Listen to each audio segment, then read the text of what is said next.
Председателскиот кандидат на ВМРО ДПМН во Велес, заедно со председателот на Светскиот македонски конгрес Тодор Петров, разговараше за почитувањето на правата на македонците од егејскиот дел на Македонија.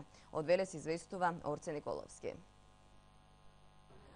Имотното прашање, проблемите со јужниот сосед, граничната препрека се само дел од проблемите со кои децата бегалци од егејскиот дел на Македонија го запознаа председателскиот кандидат на ВМРО ДПМН Ѓорѓи Иванов. Неформално добија поддршка од него. Околу 300 македонци од егејскиот дел пратија силна порака дека се единствени и заедно можат многу да постигнат.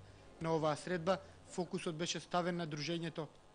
Па пораката и само што ви кажав, самото тоа дружење, значи да ги заборавиме проблемите, да тоа се оставиме настрана и да можеме да продолжиме со едно добро дружење да ја спроведеме вечерта до крај.